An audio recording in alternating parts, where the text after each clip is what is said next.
good morning guys. For today's video ako ay bumili ng ulam namin ito. Dito lang ako nagdadaan sa pinakabukid dito. Hindi ko mala kung shortcut to, mas malalayo pa ako, pero mas trip ko rito dumaan. Dito sa paligid ng sa paligid ng palaisdaan guys, ayan. Nakita niyo ba yung palaisdaan?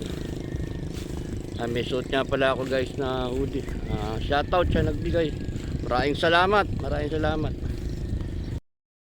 God bless sa iyo siya nagbigay ng itong hoodie na. Thanks nga pala doon sa nag-effort na magdala ng hoodie.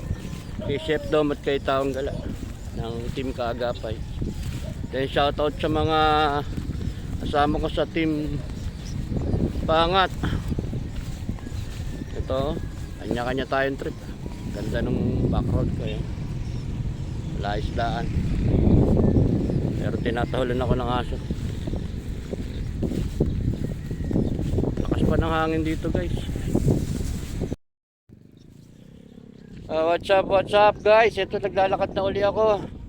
Dala pa na yung aking napamili. Ayan. Kita nyo naman yung background ko. Medyo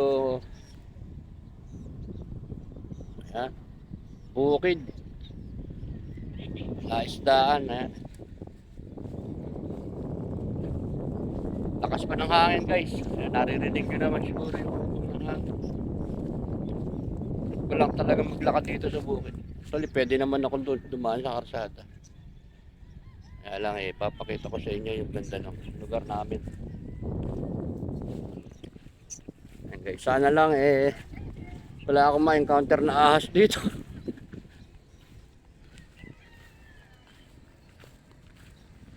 Ganda ng hoodie ko. Ayan guys, dito sa dinadaanan ko. Bukid, sarap, lamig. Palaisdaan to guys.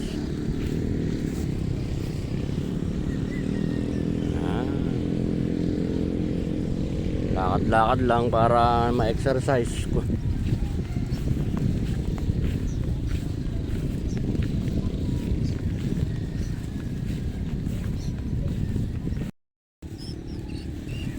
Kaya na kayo guys at nagluluko itong aking tripod.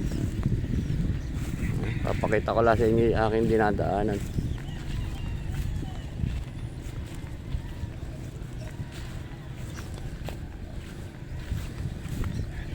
Malapad naman dati guys totoo lang dito yung lugar na to hindi na gumagapas ako dito ng araw yung pagkaano ng palay.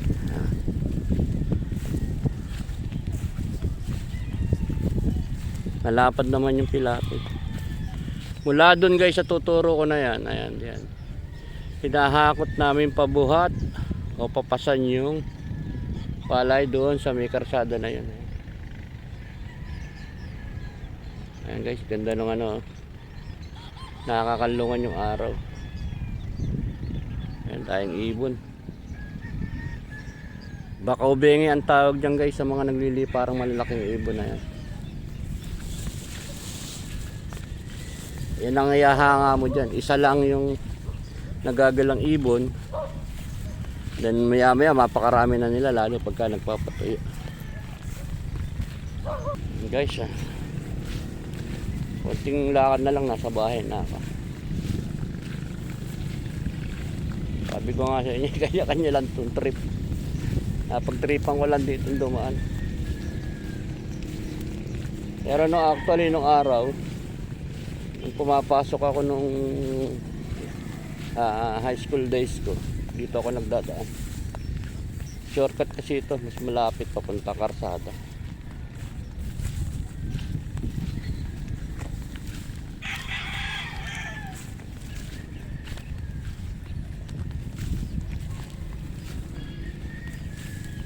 Yun ako, may parang nag-aero.